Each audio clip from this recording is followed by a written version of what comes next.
দেখবেন আগামীতে যারা নির্বাচনে অংশ নেবে তারা আবার জাতীয় বেইমান হবে। এই নির্বাচনে যাবেন। আপনারা সবাই বলছেন শেখ হাসিনার অধীনে কোনো নির্বাচন হবে না।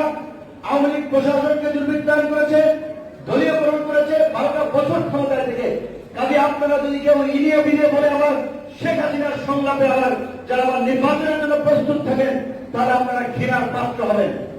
আমরা একটা জায়গায় স্থির আছি, একটা জায়গায় স্থির থাকতে চাই। শেখ হাসিনার অধীনে নির্বাচন এই বাংলাদেশে হতে দেওয়া হবে না। এই বিনামূল্যে সরকারকে নির্বাচন নিয়ে ভোটাধিকার নিয়ে সিনেমিনি খেলার অধিকার আর দেওয়া হবে না। স্বৈরাচারের ফাঁসিবাদের কারণ রচনা করে দেশে গণতন্ত্র ফিরিয়ে আনে আইনের শাসন প্রতিষ্ঠা করার জন্য আমরা আমাদের সর্বোচ্চ ভূমিকা নিয়ে রাজপথে যা করতে হবে। আজকে আলোচনার সার্থকতা আসম আব্দুল রবের নাম ছাড়া কি লেখা সম্ভব? অসমাপ্ত থেকে যাবে। বঙ্গবীর কাদের সিদ্দিকীর নাম ছাড়া মুক্তিযুদ্ধের ইতিহাস সম্ভব না। এখানে মোস্তফা মাসিম মন্টু ভাই আছেন, এরকম যারা বীর সেনানী আছেন বিভিন্ন রাজনৈতিক দলের। আওয়ামী লীগের বর্তমান সরকারের কোন সভা সমাবেশ কিংবা তারা যখন ক্ষমতায় ছিল আছে রাষ্ট্রীয় কোন প্রোগ্রামে দেখবেন না যে তাদের নামটি তারা শ্রদ্ধার সাথে স্মরণ করছে। এটাই হচ্ছে আওয়ামী লীগের বর্তমান সংকীর্ণতা এবং তাদের রাজনৈতিক দ্বন্দ্বদশা।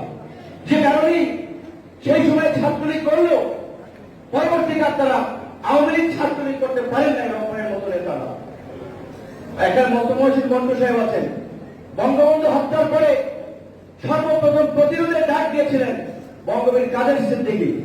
তিনি কি আওয়ামী লীগ করছেন? আওয়ামী লীগ করছেন না, কারণ আওয়ামী লীগ সেই আদর্শের জায়গা পায় নাই।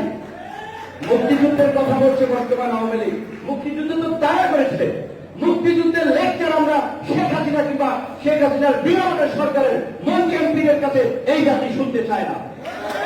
মুক্তিযুদ্ধের লেকচার মুক্তিযোদ্ধাদের কাছ থেকে শুনতে চায়, জাতির বীর সন্তানদের কাছ থেকে শুনতে চায়, তারা এখনো জীবিত আছে। যা স্বাধীনতার সুবর্ণ জয়ন্তী কমিটি করেছে, তাদের একটা বক্তব্য দেখেছেন, বিবৃতি দেখেছেন। এইভাবেই তারা সমস্ত ইতিহাসকে মুছে দিতে চাচ্ছে। ইতিহাস মুছে দিয়ে তারা তাদের দলীয় সংকীর্ণ ইতিহাস তারা নতুন করে লিখতে চাচ্ছে।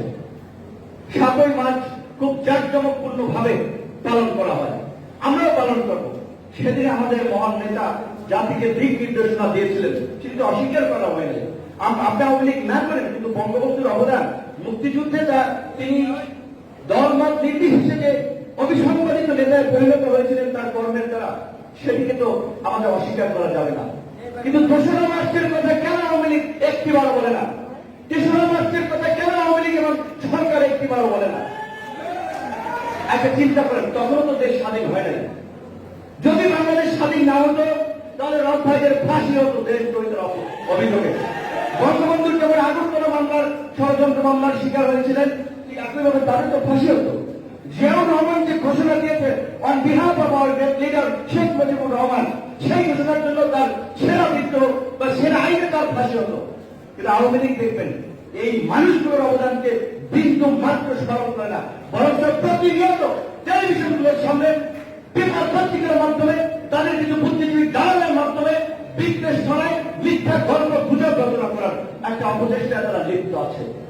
মুক্তিযুদ্ধের 50 বছর পালন করছেন, গায়ে মানেন আপনি বলুন, জনগণের ভোটাধিকার কেড়ে নিয়ে রাষ্ট্রযন্ত্রকে দুর্বৃত্তায়িত করে যাচ্ছে, শাসন ক্ষমতায় বসে মুক্তিযুদ্ধের সুবর্ণ জয়ন্তী পালন করছেন আর চেতনার কথা বলছেন। বিজ্ঞাচারে আপনাদের এই ভণ্ডামির প্রতারণা।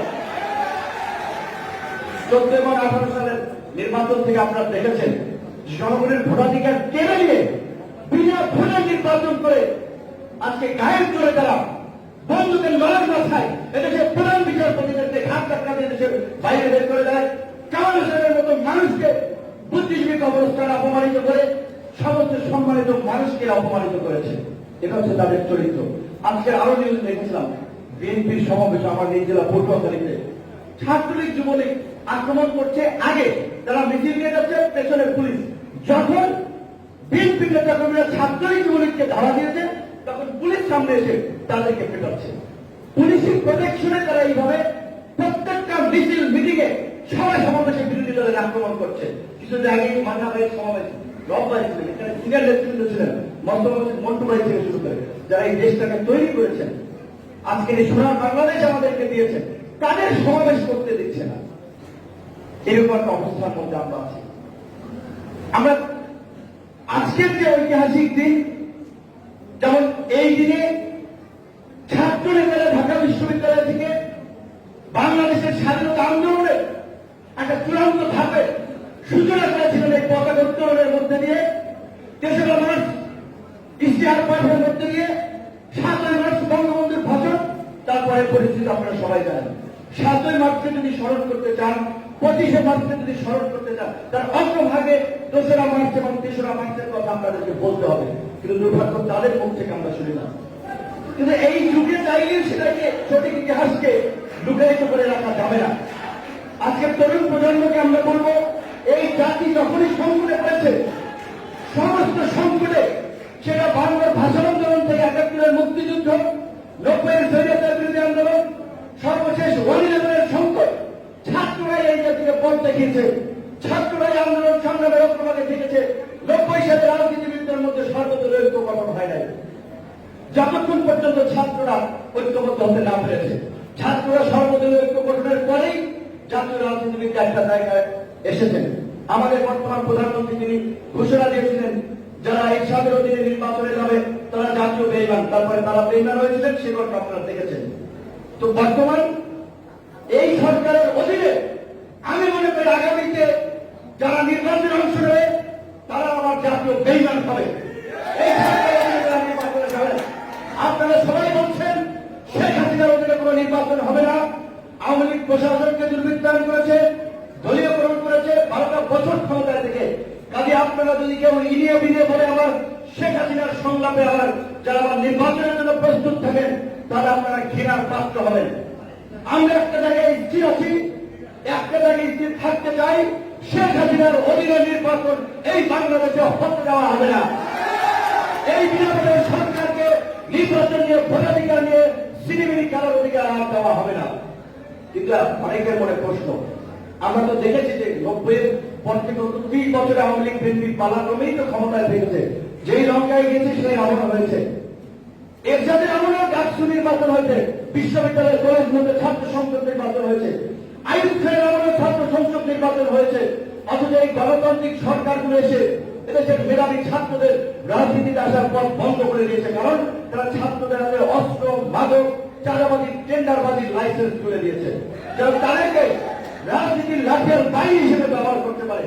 তানিয়া আন্টি বলেছেন যে জগন্নাথ হলের ছাত্রদের হুমকি দিচ্ছে যে আপনাদের মতো যদি তোরা পরিণতির শিকার হতে না চাস তাহলে প্রোগ্রাম আসতে হবে। এই গেস্ট রুমের বা ম্যানার শেখানোর নামে টর্চার করা হচ্ছে। এটা ঢাকা বিশ্ববিদ্যালয়ে দীর্ঘদিন ধরে বলা হচ্ছে। ঢাকা বিশ্ববিদ্যালয়ের শিক্ষকরা টেলিভিশনে মানবাধিকার নিয়ে লেকচার দেয়, সমাজের সমতা নিয়ে লেকচার দেয়, নারী অধিকার নিয়ে লেকচার দেয়, অথচ বিশ্ববিদ্যালয়ের ছাত্ররাই আজকে আধুনিক দাসের মতো হলগুলোতে থাকছে, সে নিয়ে তাদের কোনো মাথা ব্যথা নাই। চিন্তা করেন, ঢাকা বিশ্ববিদ্যালয় আমরা দেখেছি না ছাত্রলীগের কিংবা তার আগের ক্ষমতাসীন দলের প্রোগ্রাম মিছিল মিটিং না করলে হলে থাকা যায় না। তার ছাত্ররা পড়াশোনাটা করবে কোথায়? তাদের বাবারা কি ছাত্রলীগ ছাত্র দলের ফুল দামে মিছিল মিটিং অংশ নেওয়ার জন্য তাদেরকে বিশ্ববিদ্যালয়ে পাঠিয়েছে? 12 বছর কষ্ট করে একটা সন্তানকে তৈরি করেছে, সেই সন্তান কি আপনাদের মতো পরিণতির শিকার হতে তাকে বিশ্ববিদ্যালয়ে পাঠিয়েছে? কিন্তু আগে ঢাকা বিশ্ববিদ্যালয়ের ছাত্রদের একটি সংগঠন স্টুডেন্ট অ্যাগেইনস্ট টর্চার, তারা একটা প্রতিবেদন দিয়েছে, সেখানে বলছে যে করোনার এই পরিস্থিতির মধ্যে হল করার পরে আপনার গত 5 মাসে 18 জন শিক্ষার্থী নির্যাতনের শিকার হয়েছে। একটা ঘটনায় বিশ্ববিদ্যালয়ের প্রশাসন কোনো পদক্ষেপ নেয় নাই। তো এই বিশ্ববিদ্যালয়ের শিক্ষকরা ছাত্রদেরকে কি শেখাবেন বলেন? ছাত্ররা নির্যাতিত হচ্ছে, ছাত্রলীগ জড়িত। আপনারা ছাত্রলীগকে রড বাহিনীতে পরিণত করেন, লাঠিয়াল বাহিনীতে পরিণত করেন, ছাত্র আন্দোলন দমনে ব্যবহার করেন। সেখানে অনেকের মনে প্রশ্ন, এই রাজনীতি শুধুমাত্র ক্ষমতার পরিবর্তন কিংবা ব্যক্তি থেকে ব্যক্তিতে পরিবর্তন হলে মৌলিক কোন পরিবর্তন হবে না দেশে। সেজন্য তারা অনেকে বলছেন জাতীয় সরকার, কেউ বলছেন একটা নির্দিষ্ট মেয়াদের জন্য 1, 2, 6 মাস কিংবা 1 বছর 2 বছর, সেটা রাজনৈতিক ঐক্যমতের ভিত্তিতে ঠিক হবে। একটা অন্তর্বর্তীকালীন সরকার যারা সাংবিধানিক প্রতিষ্ঠানগুলোকে সক্ষমতা পুনরুদ্ধার করবেন, প্রশাসন থেকে শুরু করে সমস্ত জায়গায় দুর্বৃত্তায়ন বন্ধ করে একটা উপযুক্ত পরিবেশ নিশ্চিত করবেন, তারপরে নির্বাচন হবে। কিন্তু তার আগে তো প্রয়োজন হচ্ছে আন্দোলন। যদি জনগণ রাস্তায় না থাকে, আন্দোলন সংগ্রাম না থাকে, শুধুমাত্র লেকচার সেমিনার থেকে রূপরেখা নিয়ে কোনো কাজ হবে না। আগে আন্দোলনে নামেন, আন্দোলন চলবে, আলাপ আলোচনা চলবে। এই সংকট থেকে উত্তরণে আমরা কে কি ধরনের পদক্ষেপ নেব, আমরা কে কিভাবে দেখতে চাই আগামী বাংলাদেশে। তাই জনগণের ভোটাধিকার পুনরুদ্ধারের জন্য আজকের এই পতাকা দিবসে যেমনি একটা স্বাধীন দেশের একটা স্বতন্ত্রের সার্বভৌমত্বের দ্বারা একটা প্রতীক এঁকে দিয়েছিল জাতীয় পতাকা উত্তোলনের মধ্যে দিয়ে, আজকের এই পতাকা দিবসে আমরা যদি সেই শপথ নিতে পারি, মুক্তিযুদ্ধের চেতনায় সমতাভিত্তিক সমাজ নির্মাণে, মানুষের ন্যায্যতা কায়েমে, মানুষের অধিকার প্রতিষ্ঠায় আগামীতে আমরা গণতান্ত্রিক আন্দোলন সংগ্রামে যার যার জায়গা থেকে অবদান রাখবো, স্বৈরাচারের ফাঁসিবাদের কবর রচনা করে দেশে গণতন্ত্র ফিরিয়ে আনে, আইনের শাসন প্রতিষ্ঠা করার জন্য আমরা আমাদের সর্বোচ্চ ভূমিকা নিয়ে রাজপথে থাকবো। তবেই আমরা আজকে আলোচনার সার্থকতা, আমি মনে করি আজকে আমাদের সেই শপথ নেওয়াই উচিত। ধন্যবাদ সকলকে।